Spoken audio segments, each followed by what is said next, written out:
Oric Consulting presents the Oracle Podcast with Anton Marshall.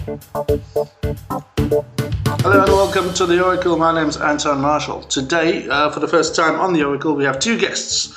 One being Kevin Wienand, owner of the Mercury Live in Cape Town, and we'll talk about in a minute why we're talking to him. But also joining us here is Sean Wienand, who is also a former owner at Mercury, and we thought we'd get on the line today to discuss Kevin's announcement this week that the Mercury Live venue was closing after, I think it's 13 years, and as a music venue after 15 years. Firstly, welcome, Kevin.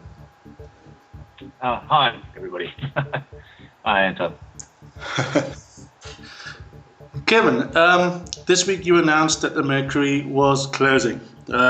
Maybe I should start by asking what that felt like for you to do.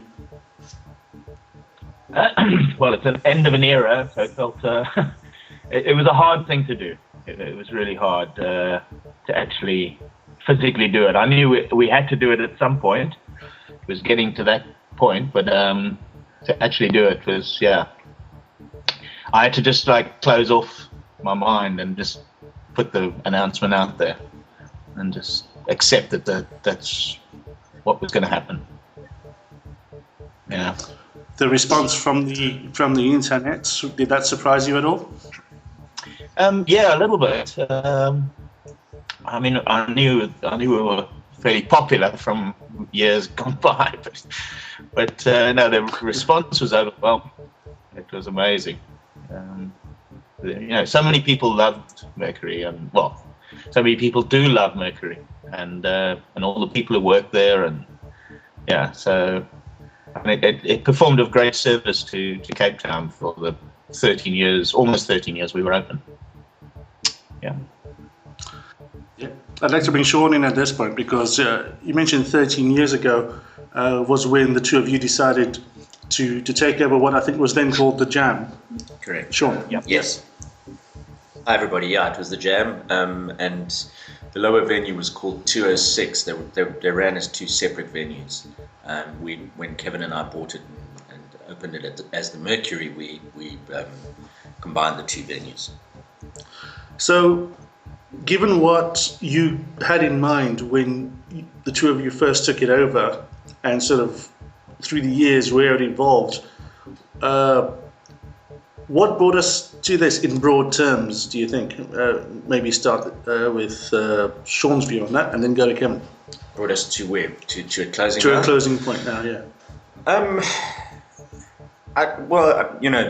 The more recent history, Kevin could comment on a lot more in a lot more depth than I can, but it's a little known fact that as recently as this time last year, I did a stint with the venue again for a couple of months. And so I was aware that, times, I think to a large extent, times change. People's tastes change, what they do for entertainment changes. And it's not always within a venue's capacity to simply reinvent itself to the extent that market factors might need. Coupled with that is the fact that Mercury was kind of prided itself on being what it was, being a quality live venue, and I don't think it was really in our DNA, mine or Kevin's, to change too dramatically to meet market requirements. I think that was my view. Yeah, Kevin, you've gone to great lengths through the years to make that very clear that it is a live music venue, not a venue that has live music. Yeah. Well, we opened it as such. So both Sean and I are live music enthusiasts. So that was. I mean, we did drum and bass and with the odd trance and house and whatever parties there, but they were just more for the money, less for the love. We called them the rent parties. Well, that's honest. No, but of course, Mercury was also known for a long time as the home of Homegrown, which ran there for almost 10 years, didn't it? Yeah, it was. Well, it started in 2000 and finished 2 years ago, so that would be close on 12 years. Yeah. So, yeah, they were a staple part of the Mercury story as such. Yeah. That was, yeah, but it was generally a live music venue.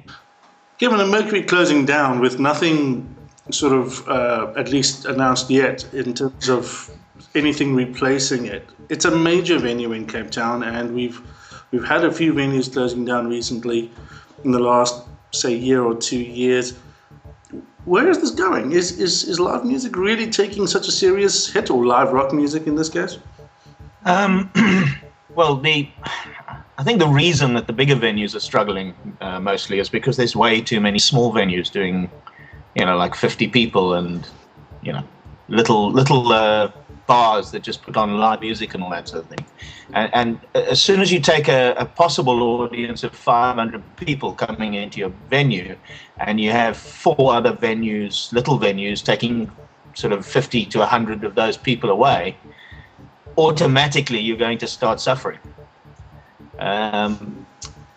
So yeah, I think the biggest factor has been I think over the last 5 years, the expansion of live music in the Cape Town area. I'm talking from OBS through to Camps Bay. Not that's the only area that would have affected us. So like Long Street and Bree Street and that, there's like dozens of little bars, and they just, they all put on live music, albeit not professionally, not good quality sound, good light. They just slap something into a corner, charge high prices for their drinks, and all these, hipster people go in there and just have a jaw. And that is the one of the prime reasons I think that the bigger venues are suffering.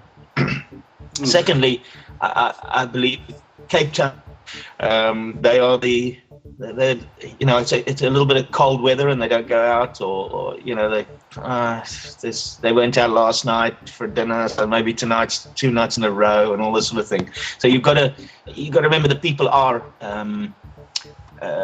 they're fickle here. They're not regular goers. Apart from 1 or 2 of the sort of genre crowds, which like the punks and the metal guys, they pretty much go out whenever there's something good on. They'll follow the good music. I don't know. Does that answer the question?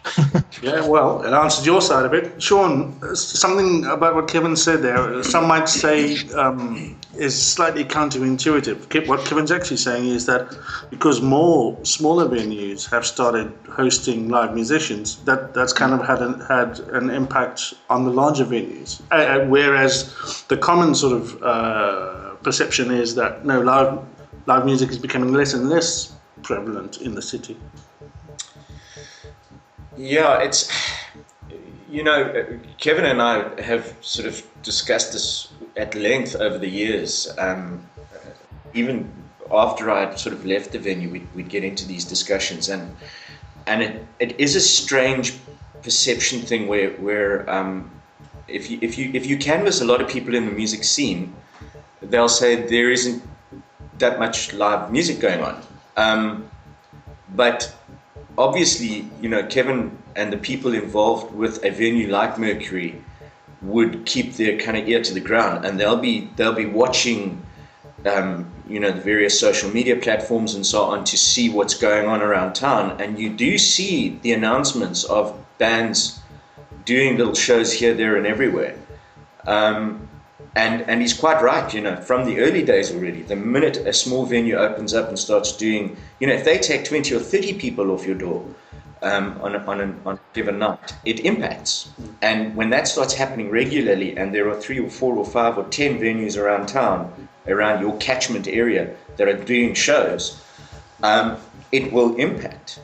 I do think, though, that whether the broader public feel that there are that many live shows going on or not, what I said earlier on about the way people sort of consume entertainment, so to speak, which is a strange statement, but the way they entertain themselves that does change. It sort of, it ebbs and flows like a tide. And I think what's happened to a large extent is that in addition to the other venues that are opening up, or little venues that are doing smaller gigs, I think that people are just generally, the culture of watching live music for the sake of entertainment has just shifted somewhat.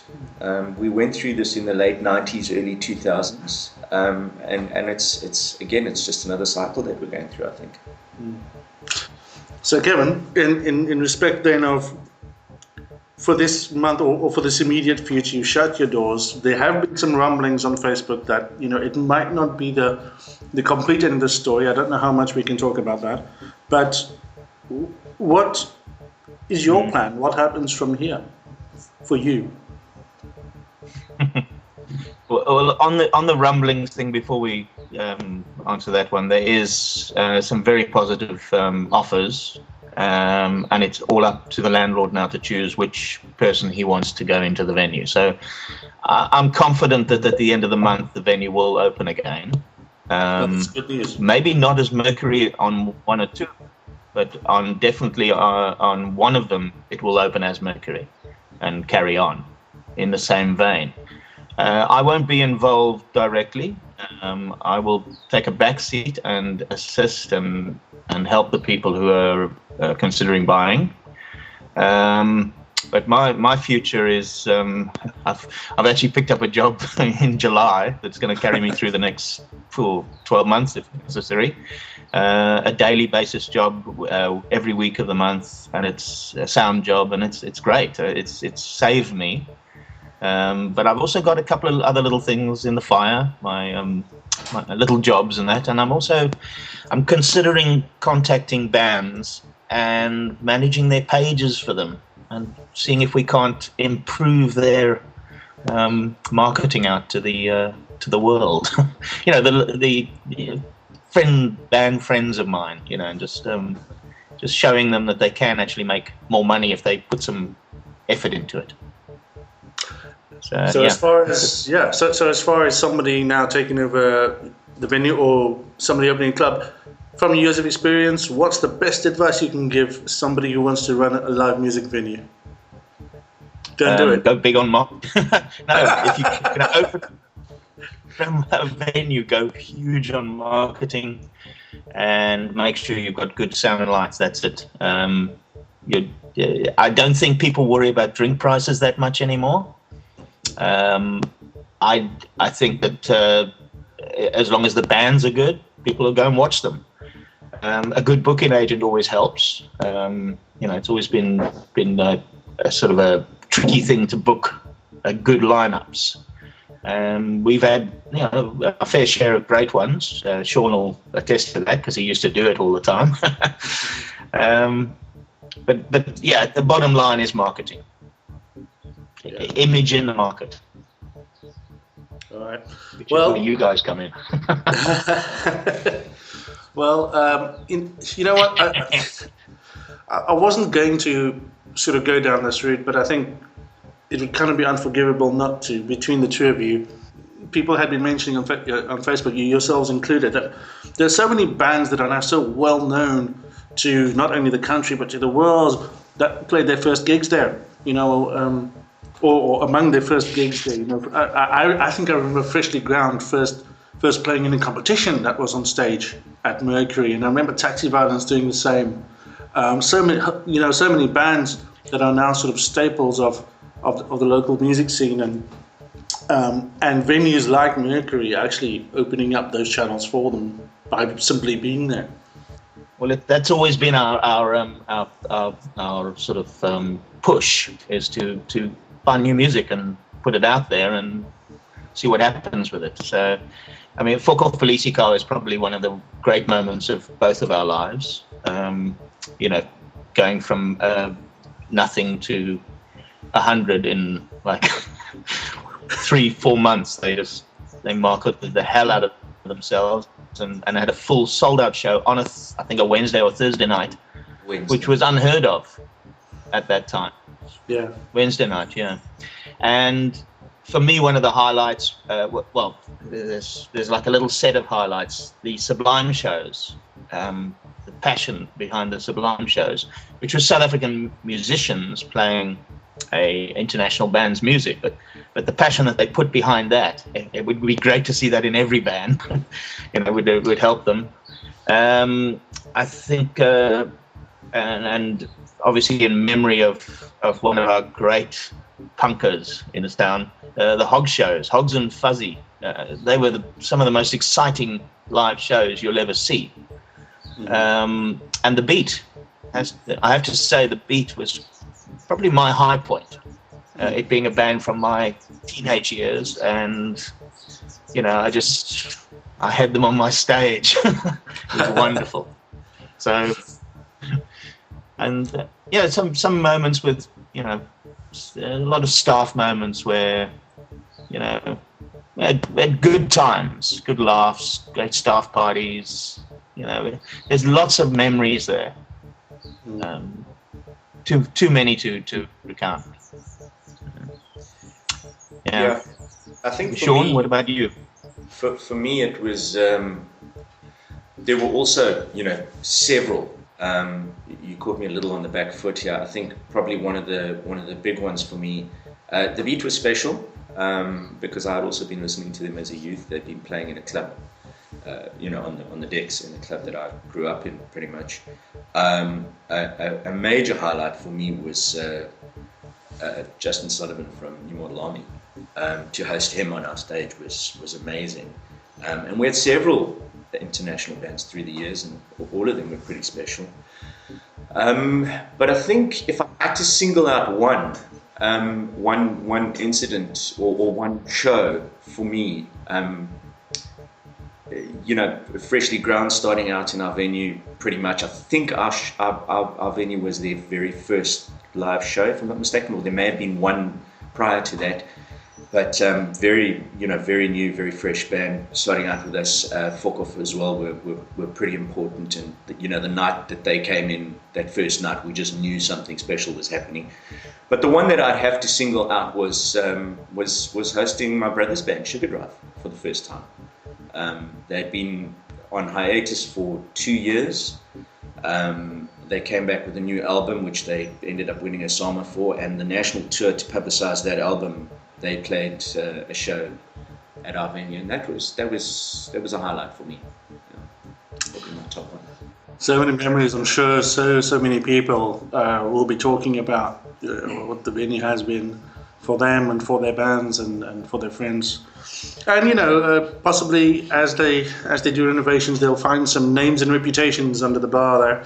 But Kevin Wienand, thanks very much for joining us today. Sean Wienand as well of the Mercury. It's not necessarily in the ground yet, people. So we're going to keep our eyes on the news and see whether or not there might be something resurrected out of the ashes like a phoenix. Kevin Wienand, thanks very much for your time today. Sean, you as well. Thanks very much, guys. Pleasure.